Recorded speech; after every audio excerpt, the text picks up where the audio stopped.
Episode की शुरुआत में अनुपमा एक अनजान औरत के पास काम मांगने के लिए खड़ी होती हैं। चेहरे पर मजबूरी और आंखों में उम्मीद लिए अनुपमा उस औरत से पूछती है कि मैं आज से ही काम कैसे शुरू कर सकती हूँ। उसके साथ खड़ी वो औरत अनुपमा को ऊपर से नीचे तक घूरती है और थोड़े तीखे लहजे में बोलती है कि अगर तुम्हें पहले दिन से ही इतने इशू हैं तो आगे कैसे काम चलेगा। अनुपमा तुरंत अपनी सफाई देते हुए बड़ी ही नम्रता से बोलती है कि मुझे कोई इशू नहीं है, बस ये बच्ची मेरे साथ में है। वो औरत ईशानी की तरफ एक नज़र डालती है और फिर रुखाई से बोलती है कि बच्ची को यहाँ बैठा दो, बस 2 सब्जी बनानी है और रोटी बनानी है, इतना ही तो काम करना है। अनुपमा तुरंत ईशानी के पास आती है और प्यार से उसे समझाते हुए बोलती है कि ईशानी सॉरी, मुझे पता है तुझे अपना प्रोजेक्ट करना था, लेकिन तुझे मेरे साथ रहना होगा। ईशानी अपनी मासूम आंखों से अनुपमा को देखती है और मुस्कुराते हुए बोलती है कि अनुमा, आपको पता है ना, मुझे सबसे ज़्यादा अच्छा लगता है जब मैं आपके साथ होती हूँ। चलो मैं भी आपकी हेल्प करवाती हूँ। अनुपमा ईशानी को मना करते हुए प्यार से डांटती है और बोलती है कि नहीं, तू मेरी हेल्प नहीं करवाएगी, तुझे बस पढ़ाई करनी है। फिलहाल तू यहाँ पर बैठ जा, मैं जल्दी जल्दी खाना बना लेती हूँ। फिर सीन बदलता है और उधर कोठारी हाउस के ऑफिस में प्रेम और प्रार्थना अपने बिजनेस को लेकर एक बहुत ही गंभीर चर्चा कर रहे होते हैं। प्रार्थना पूरी गंभीरता के साथ प्रेम को समझाते हुए बोलती है कि मुझे लगता है हमें अपनी ब्रांच को बढ़ा लेना चाहिए, हमें 2-4 ब्रांच और खोलनी चाहिए। प्रेम इस बात पर थोड़ा हिचकिचाता है और गहरी सांस लेते हुए बोलता है कि ये बहुत टफ है। प्रार्थना भी हार मानने वालों में से नहीं थी। वो तुरंत जवाब देती है कि टफ है, लेकिन हमें आगे बढ़ने के लिए टफ काम करने ही होंगे। प्रेम अपनी उलझन सामने रखते हुए बोलता है कि बट हम सिर्फ 2 हैं, इसे चलाएगा कौन। प्रार्थना उसे दिलासा देते हुए बोलती है कि बहन है ना। प्रेम उसे असलियत बताते हुए कहता है कि वो पहले से काफ़ी ज़्यादा बिजी है। प्रार्थना फिर भी उम्मीद नहीं छोड़ती और बोलती है कि बट उनसे एक बार बात तो कर सकते हैं। प्रेम हामी भरते हुए बोलता है कि जब भी वो फ्री होंगी मैं उनसे बात करूंगा। इसके बाद प्रार्थना थोड़े प्यार भरे अंदाज में प्रेम को टोकती है और बोलती है कि मैं हमेशा तुम्हें आगे देखने के लिए बोलती हूँ, अब तुम पीछे देखो। प्रेम जैसे ही मुड़कर पीछे देखता है, वहाँ बहुत सारे गिफ्ट्स रखे हुए होते हैं। प्रेम हैरानी से प्रार्थना की तरफ देखता है और पूछता है कि इतने सारे गिफ्ट्स।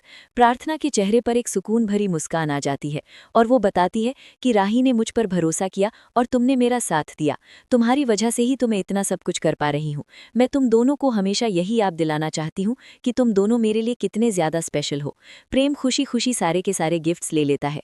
इसके बाद प्रार्थना प्रेम को कोठारी हाउस के पास ड्रॉप कर देती है। प्रार्थना के दिल में अभी भी प्रेम के लिए बहुत फीलिंग्स हैं और वो प्रेम को लाइक करती है, पर वो अपनी ये भावना किसी को भी बताना नहीं चाहती और अपने जज्बातों को अपने सीने में ही दफन रखती है। क्या प्रार्थना का ये छिपा हुआ प्यार कोई नया तूफान लाएगा? ये तो आने वाला वक्त ही बताएगा, लेकिन फिलहाल घर के अंदर एक अलग ही जंग छिड़ने वाली है। दूसरी तरफ अनुपमा पूरी लगन से रसोई में काम कर रही होती है। वो सारा खाना तैयार कर लेती है और उस मैडम के पास जाकर बहुत ही उम्मीद के साथ बताती है कि मैंने सारा खाना बना लिया है, आप बस चख कर बता दीजिएगा कि कैसा बना है। मैडम बड़ी ही बेरुखी से उसकी तरफ देखकर बोलती है कि ठीक है, पर कल तुम ऐसे ही यहाँ पर मत आ जाना। पहले मैं खाने को टेस्ट करूंगी, फिर डिसाइड करूंगी कि तुम्हें आना है या नहीं आना। और वैसे भी आज के दिन का सिर्फ ये ट्रायल है, तुम इसके पैसे मुझसे मत मांगना। ये सुनकर अनुपमा का दिल थोड़ा बैठ जाता है, लेकिन वो चुपचाप सब सह लेती है। उधर कोठारी हाउस में तनाव अपने चरम पर पहुंच चुका है। अनिल बहुत ही गुस्से और निराशा के साथ मोटी बा के सामने खड़ा होता है। वो एक फाइल आगे बढ़ाते हुए मोटी बा को बताता है कि मैंने ये फाइल फाइनल कर दी है। मोटी बा तुरंत उसे टोकते हुए कड़क आवाज में बोलती है कि तुम ये नहीं कर सकते, गौतम जी इस फाइल को फाइनल करेंगे। अनिल का गुस्सा अब बर्दाश्त से बाहर होने लगता है। वो हताशा में बोलता है कि मुझे तो समझ नहीं आ रहा, आप अभी भी उस गौतम पर इतना भरोसा कैसे कर लेती हैं। मोटी बा अपनी जिद पर अड़ते हुए बोलती है कि गौतम जी हमारे बिजनेस में फायदा करवा रहे हैं। अनिल एक बहुत ही गहरी और चुभने वाली बात कहता है कि अगर सांप के पास नागमणि हो तो उसको आस्तीन में नहीं पाला जाता, और वो आप हमेशा गृहस्थी गृहस्थी बोलती रहती है ना, आप हमारी गृहस्थी को सबसे बड़ा नुकसान पहुंचा रही हैं गौतम को इस घर में रखकर। मोटी बा अपनी बात मनवाने के लिए कठोरता से बोलती है कि अनिल, मैं फिलहाल कोई भी बहस नहीं करना चाहती, ये फाइल गौतम जी ही चेक करेंगे। अनिल की आंखों में अब दर्द साफ छलकने लगता है। वो भारी आवाज में बोलता है कि वो इंसान आपको अपना लग रहा है, लेकिन मैं आपको अपना नहीं लगता क्या? जो इस घर को तोड़ना चाहता है, आप उसको अपना मानती हैं। अनिल बहुत ज्यादा दुखी हो जाता है। वो मोटी बा को पुरानी बातें याद दिलाते हुए बोल रहा होता है कि मोटा भाई ने मुझे बिजनेस पार्टनर बना दिया, वो मुझे हमेशा अपना भाई समझते हैं, लेकिन क्या आप मुझे ये बताइए, आपने मुझे कभी अपना बेटा समझा है? क्या आपको मुझसे ज्यादा प्यारा तो वो गौतम है? आज मुझे आप ये बात बता ही दीजिए कि आखिरकार मैं आपका बेटा हूं या नहीं। तभी घर के बाकी के लोग भी उस हंगामे को सुनकर वहां पर आ जाते हैं। मोटी बा को अनिल के इन सवालों पर बहुत गुस्सा आता है और वो अनिल पर बुरी तरह भड़क जाती है। अनिल अपने आंसू रोकते हुए बोलता है कि मैंने इतने सालों में कोई तो अच्छा काम किया होगा, क्या आपको मेरा कोई भी अच्छा काम नजर नहीं आता? अनिल एक दर्द भरी हंसी हंसता है और ताना मारते हुए बोलता है कि माँ, आपको तो गौतम के अलावा कोई नजर नहीं आता। जब से मोटा भाई यहाँ से गए हैं तब से आप ऑफिस जाने लग गई हैं, ऑफिस में जाकर काम करती हैं, घर नहीं संभालती, लेकिन फिर भी आप राही को, भाभी को और मीता को, सब लोगों को ताने देती हैं। अपने पति को यूं टूटता देख मीता भी आगे आती है और अनिल का साथ देते हुए बोलती है कि वो अनिल बिल्कुल ठीक बोल रहे हैं। आप हमेशा यही बोलती हैं कि अनिल ने अपने आप को साबित नहीं किया, लेकिन आप मुझे ये बताइए, क्या आपने कभी अनिल को एक बार भी मौका दिया है? मोटी बात चिढ़कर मीता को चुप कराते हुए बोलती है कि मीता, मैं कोई बहस नहीं करना चाहती। तभी प्रेम भी अपने काका के हक में आवाज उठाता है और बोलता है कि मोटी बा, काका ने हमेशा परिवार को जोड़ कर रखा है और बिजनेस में भी बहुत साथ दिया है, लेकिन फिर भी काका को आपने कभी कुछ भी नहीं दिया। क्या इनको कभी बदले में कुछ भी नहीं मिलेगा? मीता और तल्खी से बोलती है कि कैसे मिलेगा, सब कुछ तो उस गौतम को मिल रहा है। मोटी बा का पारा 7वें आसमान पर पहुंच जाता है और वो चिल्लाते हुए बोलती है कि मीता, अपनी बकवास बंद करो। गौतम जी हमारे बिजनेस के अंदर प्रॉफिट करवाते हैं। पराग के अलावा अगर इस घर के बच्चे हमारे ही बिजनेस में काम करते ना, तो हमें किसी बाहर वाले की मदद लेने की जरूरत नहीं पड़ती। प्रेम बड़ी ही शांति और दृढ़ता से जवाब देता है कि हम बाहर काम करते हैं, ये हमारी चॉइस है और इसके लिए हम बार बार अपने आप को डिफेंड भी नहीं कर सकते। हमारी पहले भी इस टॉपिक पर बात हो चुकी है। ये कहकर प्रेम और बाकी के लोग वहां से चले जाते हैं। इस पूरे ड्रामे के बाद गौतम अपना असली रंग दिखाते हुए मोटी बा के पास आता है। वो बड़ी ही चालाकी से उनके कान भरते हुए बोलता है कि मोटी बा, मुझे इस बात का बुरा नहीं लगा कि मेरा अपमान हो रहा था। मुझे इस बात का बुरा लग रहा है कि अगर चाचू के पास सारा का सारा बिजनेस चला गया ना, तो एक बार तो बिजनेस और सब कुछ हाथ से निकलते निकलते बचा है, लेकिन इस बार हमारे पास कुछ नहीं बचेगा। गौतम की इन जहरीली बातों ने मोटी बा के दिमाग में जो शक का बीज बोया है, वो आगे चलकर पूरे परिवार को किस मोड़ पर लाकर खड़ा करेगा, ये सोचना भी डरावना है। इधर रात का अंधेरा घिरने लगा है। अनुपमा और ईशानी सड़क पर घर की तरफ लौट रहे होते हैं। ईशानी अपनी मासूमियत से अनुपमा से बोलती है कि अनुमा, अब तक तो सारी की सारी दुकानें बंद हो चुकी होंगी, कल मेरा फैंसी ड्रेस का कंपटीशन भी है, हम क्या करेंगे? अनुपमा उसके सिर पर हाथ फेरते हुए उसे तसल्ली देती है और बोलती है कि तू बिल्कुल फिक्र मत कर, देख लेना, हम कुछ न कुछ कर ही लेंगे। ईशानी अचानक पूछ बैठती है कि देविका माँ ने अभी तक पैसे नहीं भेजे क्या अनुमा? ये सुनते ही अनुपमा का दिल धक से रह जाता है। उसे याद आता है कि देविका वहां पर फंस चुकी है, लेकिन वो ईशानी को परेशान नहीं करना चाहती, इसलिए वो जैसे तैसे बातों में उसे बहला फुसला देती है। वो ईशानी को समझाते हुए बोलती है कि तुम्हारी मम्मा तुम्हारे लिए दिन रात वहां पर काम कर रही हैं ताकि तुम्हारा फ्यूचर सिक्योर हो सके, वो तुम्हारे लिए पैसे इकट्ठे कर रही हैं। अनुपमा और ईशानी ऐसे ही बातें कर रहे होते हैं कि तभी पास से एक आदमी गुजरता है और बड़बड़ाते हुए बोलता है कि अभी तो 10 ही बजे हैं। ये सुनकर अनुपमा के होश उड़ जाते हैं। वो घबराहट में खुद से बोलती है कि 10 बज गए। वो ईशानी की तरफ देखकर डरते हुए बोलती है कि ईशानी, अब हम घर कैसे जाएंगे? ईशानी भी घबरा जाती है और पूछती है कि अनुमा, हम क्या घर के बाहर सोएंगे? अनुपमा अपने दिमाग पर जोर डालती है और सोचती है कि मैं बंकू से बात करती हूँ। अनुपमा तुरंत बंकू को कॉल लगाती है। फोन उठते ही बंकू परेशान आवाज में बोलता है कि दीदी, आप कहाँ पर रह गई हो? अनुपमा अपनी परेशानी बताते हुए कहती है कि मैं काम की वजह से लेट हो गई, तुम प्लीज दरवाजे को लॉक मत लगाना। बंकू बताता है कि दीदी, मैंने आपको बहुत सारे कॉल किए।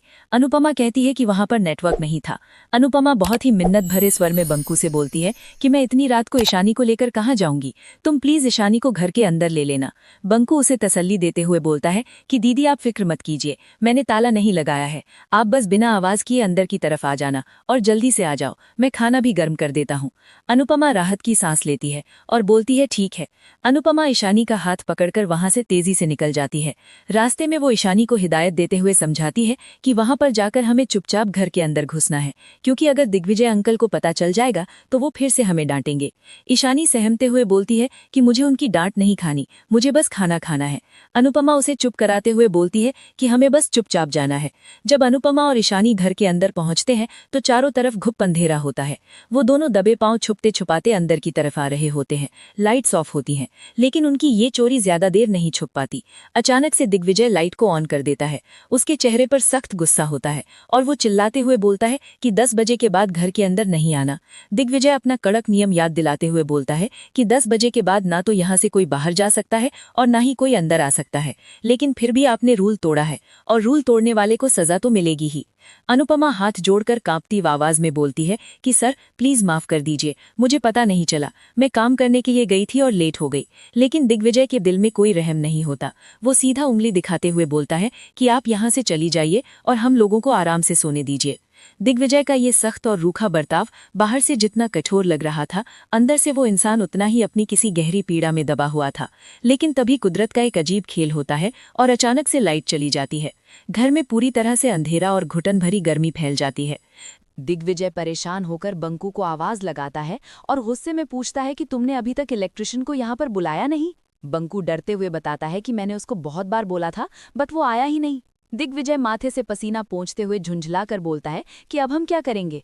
बंकू अपनी मजबूरी जताते हुए बोलता है कि दिन में बुलाने पर नहीं आया तो रात को बुलाने पर क्या ही आएगा। दिग्विजय को समझ नहीं आता कि वो क्या करे। वो झल्ला कर बोलता है कि तो फिर हम क्या गर्मी में सोएंगे। इस परेशानी के बीच अनुपमा धीरे से आगे आती है और हिम्मत करके बोलती है कि मैं लाइट ठीक कर दूं, मैं फ्यूज को ठीक कर दूंगी। इधर बंकू भी दिग्विजय से बोलता है कि सर आप गर्मी में कैसे सोएंगे। इसके बाद बंकू अनुपमा की तरफ देखकर बोलता है कि दीदी आपको फ्यूज ठीक करना आता है। अनुपमा आत्मविश्वास के साथ बोलती है कि मैंने पहले भी बहुत बार किया है, यहाँ पर भी ट्राई कर सकती हूँ। अनुपमा मन ही मन प्रार्थना कर रही होती है कि दिग्विजय जी प्लीज मान जाइए, मेरी बच्ची बहुत ज्यादा भूखी है। दिग्विजय कुछ देर सोचता है और फिर थक हार कर बोलता है कि ठीक है, कीजिए आप कोशिश। अनुपमा तुरंत जाकर फ्यूज बॉक्स को चेक करती है और उसे ठीक कर देती है। कुछ ही पलों में वो देखती है कि लाइट आ गई है। घर में रोशनी होते ही अनुपमा बहुत ज्यादा खुश हो जाती है। दिग्विजय चुपचाप अनुपमा के पास आता है और अपनी जेब से कुछ पैसे निकालकर उसकी तरफ बढ़ाता है। अनुपमा संकोच करते हुए मना करती है और बोलती है कि आपने हमारी इतनी मदद की है तो हमने आपकी थोड़ी सी मदद कर दी। लेकिन दिग्विजय का गुरूर अभी भी वही था। वो रूखेपन से बोलता है कि लेकिन मैंने आपसे मदद नहीं मांगी। वो मुड़कर वो पैसे बंकू को दे देता है और बोलता है कि इनको दे देना। वो वहां से अपने कमरे की तरफ जा रहा होता है और जाते जाते बिना पीछे मुड़े बोलता है कि आज आपने घर का काम किया है, इसीलिए आज आप यहाँ पर रुक सकती हैं। लेकिन आगे से अगर 10 बजे के बाद घर से बाहर गई या घर के अंदर नहीं आ पाओगी तो आपको रात सड़क पर ही बितानी होगी। अनुपमा राहत की गहरी सांस लेती है और मन ही मन सोचती है कि चलो ठीक है, आज तो बच गए।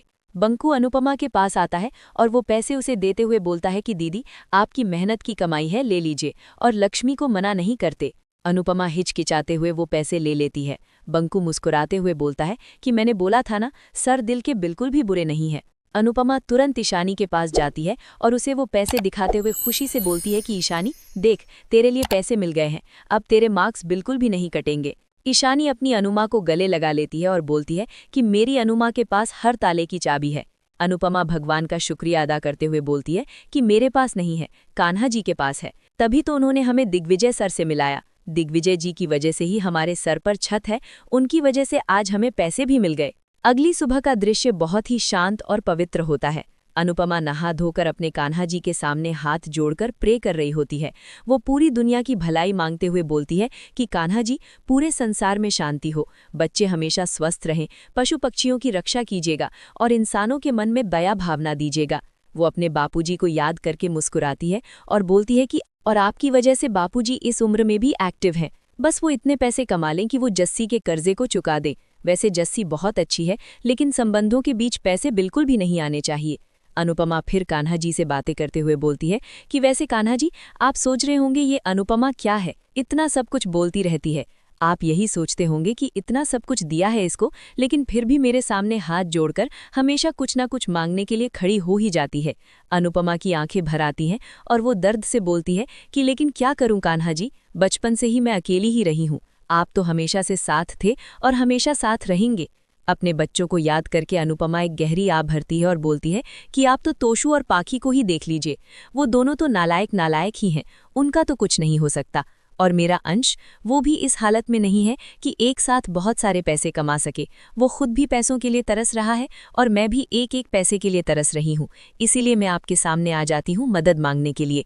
पूजा खत्म करने के बाद अनुपमा ईशानी के पास आती है, जो अभी तक सो रही होती है। वो उसे प्यार से जगा रही होती है। ईशानी नींद में ही कसमसाते हुए बोलती है कि अनुमा, बस थोड़ी सी देर और सोने दो। अनुपमा उसे डांटते हुए बोलती है कि अगर तुम लेट होगी ना स्कूल के लिए तो फिर टीचर तुम्हें पनिश करेगी, चलो जल्दी से उठ जाओ। ईशानी हड़बड़ाकर उठ जाती है। अनुपमा उससे पूछती है कि उठते ही क्या काम करते हैं। ईशानी नींद में ही पूछती है कि क्या काम करते हैं। अनुपमा उसे याद दिलाते हुए बोलती है कि तू हर रोज भूल जाती है। उठते ही हाथ जोड़कर कान्हा जी को थैंक यू बोलते हैं कि आपने हमें एक और दिन दिया। ईशानी तुरंत अपने दोनों हाथ जोड़कर बोलती है, थैंक यू कान्हा जी। अनुपमा ईशानी को खुश करते हुए बोलती है कि आज हम तेरे फैंसी ड्रेस के कंपटीशन के लिए सारा सामान लेकर आएंगे, मैं तेरी हेल्प करवाऊंगी। ईशानी खुशी से उछल पड़ती है और बोलती है कि सच में आप ही मेरी मदद करोगी। अनुपमा हंसते हुए बोलती है कि हाँ, मैं ही करवाऊंगी, और कौन करेगा, तू बस जल्दी से जाकर तैयार हो जा। ईशानी रेडी होने के लिए दौड़कर चली जाती है। इधर अनुपमा के चेहरे पर एक गहरी चिंता की लकीर आ जाती है। वो मन ही मन सोच रही होती है कि मैंने ईशानी का टिफिन बनवाने के लिए बंकू से रिक्वेस्ट की है, मैं तो सोचती हूँ कमरे से बाहर निकलूंगी तो पता नहीं क्या हो जाएगा। वो मन ही मन प्रार्थना करती है कि कान्हा जी बस आज का दिन तो कम से कम शांति से निकल जाए। वक्त का पहिया थोड़ा और घूमता है और हम फिर से प्रार्थना को देखते हैं, जो अपने काम में बहुत बुरी तरह उलझी हुई होती है। तभी ख्याति उसके लिए गर्मा गर्म कॉफी लेकर वहां आती है।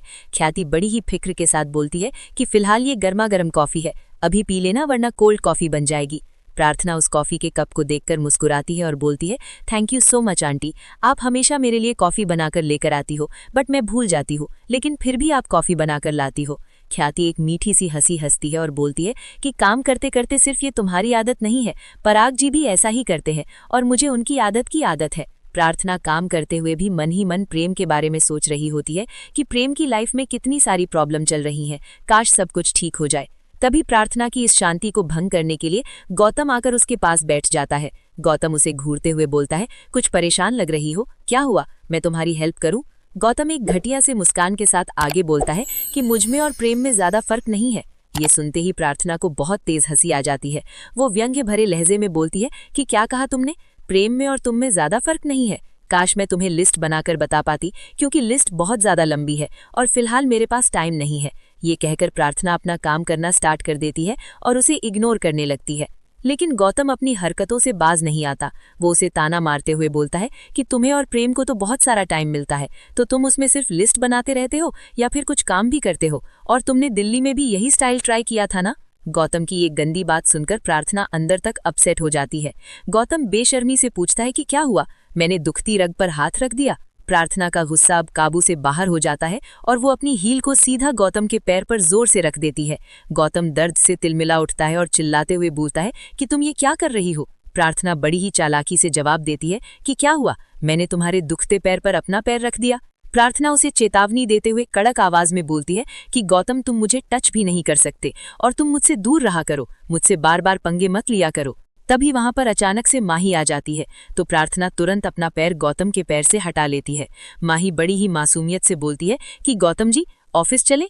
गौतम अपना सारा गुस्सा माही पर उतार देता है और उस पर बुरी तरह चिल्लाते हुए बोलता है कि तुम्हें पता भी है क्या ऑफिस में क्या काम होता है? हर वक्त गौतम जी करके मेरा दिमाग मत खराब किया करो। गौतम की ये चीख पुकार सुनकर राही भी वहां आ जाती है। वो देखती है कि कैसे गौतम माही पर बिना किसी बात के चिल्ला रहा है। गौतम बड़बड़ाते हुए वहां से जा रहा होता है। राही को ये सब बिल्कुल बर्दाश्त नहीं होता और वो गौतम को कुछ बोलने के लिए आगे बढ़ती है, लेकिन प्रेम भी वहीं पर होता है और वो तुरंत राही का हाथ पकड़कर उसे रोक लेता है। माही बेचारी बहुत अपसेट होकर और अपना सब मुंह लेकर वहां से चली जाती है। गौतम का ये घटिया बर्ताव और प्रार्थना का उसे करारा जवाब इस बात का साफ इशारा था कि कोठारी हाउस में अब कोई भी शांत बैठने वाला नहीं है। इधर दूसरी तरफ दिग्विजय अपने घर के बरामदे में बैठकर न्यूज़पेपर पढ़ रहा होता है। बंकू वहीं पास में खड़ा होकर एक पार्सल खोल रहा होता है। बंकू मन ही मन बहुत डर रहा होता है और सोच रहा होता है कि पता नहीं इनको खेल के पेज से क्या ही प्रॉब्लम है। ये देखना अब इस पेज को फाड़ देंगे, 3, 2, 1 और ये फटा पेज। लेकिन दिग्विजय इस बार उस खेल के पेज को नहीं फाड़ता। बंकू की आंखें फटी की फटी रह जाती हैं और वो सोच रहा होता है कि आज तो चमत्कार हो गया। दिग्विजय उस पेपर को बहुत ही गौर से देख रहा होता है और उसकी आंखों में एक अजीब सी नमी छा जाती है। उसे अचानक अपनी बेटी की याद आती है। उसे याद आता है कि वो बोल रही थी कि मेरे पापा जो है ना वो सबसे ज्यादा बेस्ट है, डिगी पॉप्स इज बेस्ट। दिग्विजय अपनी यादों में खोकर अंदर तक टूट सा जाता है। बंकू को दिग्विजय का ये शांत रूप देखकर चिंता होने लगती है। वो दौड़कर दिग्विजय के पास आता है और घबराते हुए बोलता है कि सर आपकी तबीयत ठीक तो है ना, मैं आपके लिए दवाई लेकर आऊं? दिग्विजय अपनी भावनाओं को छुपाते हुए भारी आवाज में बोलता है कि मैं ठीक हूं। तभी दिग्विजय की नजर बाहर रखे हुए सामान पर पड़ती है। वो देखता है कि सारा का सारा सामान बाहर पड़ा हुआ है। वो बंकू से पूछता है कि ये सामान बाहर क्यों निकाला? बंकू बड़ी ही मासूमियत से बताता है कि स्टोर रूम में कॉकरोचेस हो गए थे और मैंने सोचा कि इसको थोड़ी धूप लगा देता हूँ, इसीलिए सामान बाहर है। दिग्विजय उस सामान को देखकर और भी ज्यादा चिढ़ जाता है और ऊंची आवाज में बोलता है कि इस सारे सामान को मेरी नजरों से सामने से हटा दो, मुझे ये नहीं देखना। बंकू घबराकर बोलता है कि सर मैं अभी इनको हटा देता हूँ। तभी दिग्विजय उस न्यूज़पेपर को बुरी तरह से फाड़ देता है। बंकू दौड़कर उसके पास आता है। दिग्विजय बहुत ही दर्द भरे लहजे में बोलता है कि हम इस सारे सामान को बांट देंगे, ये सारा सामान मुझे बोझ लग रहा है। हैरानी से पूछता है कि सर क्या क्या बांटेंगे, सारा का सारा जरूरी सामान ही तो है। दिग्विजय अपनी जिद पर अड़ते हुए बोलता है कि इस सामान की जरूरत नहीं है, मुझे ये बोझ सा लगता है, मैं सब कुछ छोड़कर यहाँ से चला जाऊंगा। बंकू ये सुनकर पूरी तरह से घबरा जाता है और रुआसी आवाज में बोलता है कि सर आप कहाँ पर जाएंगे, आपका मेरे बगैर बिल्कुल भी काम नहीं चलेगा, आप जहाँ जाएंगे मैं आपके साथ जाऊंगा। दिग्विजय बंकू की तरफ देखता है और बड़ी ही रहस्यमयी और उदास आवाज में बोलता है कि जहाँ पर मुझे जाना है वहां पर तू मेरे साथ नहीं जा सकता, मुझे अकेले को ही जाना होगा। अनुपमा दूर खड़ी ये सब कुछ सुन और देख रही होती है। दिग्विजय इतना बोलकर भारी कदमों से अंदर की तरफ चला जाता है। बंकू वहीं खड़ा होकर देखता है कि सर ने खेल का जो पेज है उसको फाड़ ही दिया। अनुपमा बंकू के पास आती है और बोलती है कि मैं जया को स्कूल छोड़कर आ रही हूँ, मैंने ये सब कुछ देखा तो मैं यहीं रुक गई, पता नहीं समझ नहीं आया कि अंदर कैसे जाऊं। बंकू बहुत ही लाचार होकर बोलता है कि दीदी मुझे भी समझ नहीं आता कि मैं सर का ख्याल रखूं तो कैसे रखूं। हर रोज जब ये पेपर पढ़ते हैं ना तो ये खेल का जो पन्ना है इसको फाड़ कर फेंक देते हैं।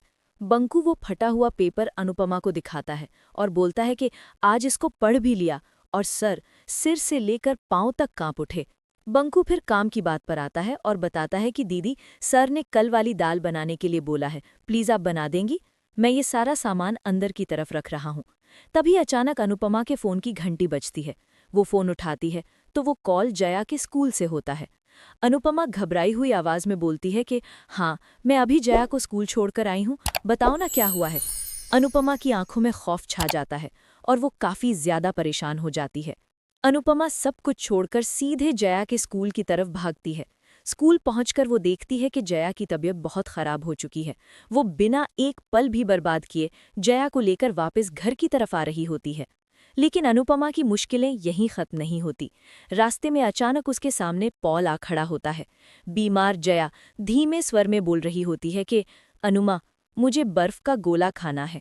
पॉल जो अनुपमा से हमेशा नफरत करता है वो जया को देखकर एक नकली हमदर्दी दिखाता है और ताना मारते हुए बोलता है कि बेटा तुझे गोला खाना है, देख तेरी इस आंटी के पास तो इतने पैसे हैं नहीं, कोई बात नहीं मैं तुझे गोला खिला दूंगा।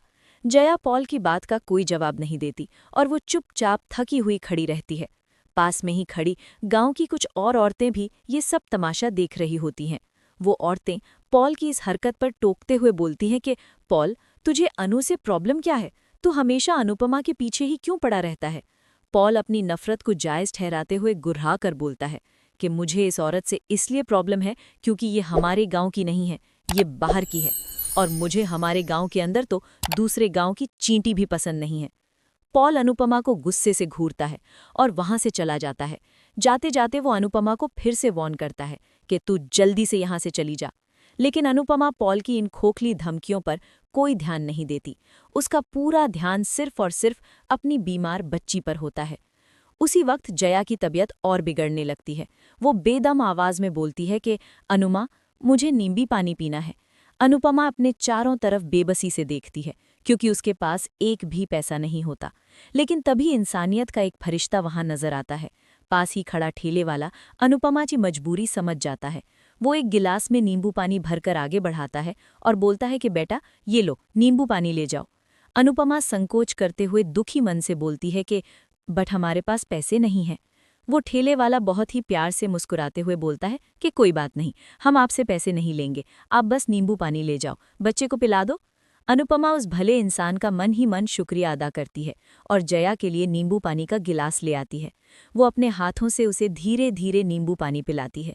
अनुपमा जया की तरफ देखती है और उसकी खराब तबीयत को देखकर अंदर से टूट जाती है। वो भारी मन से सोच रही होती है कि मैं जया के लिए क्या करूं, मुझे बस जल्दी से काम मिल जाए ताकि मुझे पैसे भी मिल जाएं और फिर मैं जया का अच्छे से ख्याल रख सकूं। दूसरी तरफ दिग्विजय का कमरा एक अजीब सी खामोशी से भरा होता है। वो बार बार अपनी बेटी की यादों में खोया रहता है। अपनी बेटी की मीठी आवाज़ को याद करके वो बहुत ज़्यादा दुखी हो जाता है और फूट फूट कर रोने लगता है। वो अपने आंसुओं के बीच मन ही मन एक बहुत ही बड़ा फैसला लेता है और सोच रहा होता है कि मुझे भी यहाँ नहीं रहना चाहिए, मुझे यहाँ से बहुत ज़्यादा दूर चले जाना चाहिए। दिग्विजय आखिर सब कुछ छोड़कर कहाँ जाना चाहता है, और दूसरी तरफ बिना पैसों के अनुपमा अपनी बीमार जया का इलाज कैसे करवाएगी? क्या अनुपमा को कोई नया काम मिल पाएगा, या पॉल की नफरत उसे सच में इस शहर से बाहर निकाल फेंकेगी? आने वाला वक्त इन सब के लिए एक बहुत बड़ा और खौफनाक इम्तिहान लेकर आने वाला है।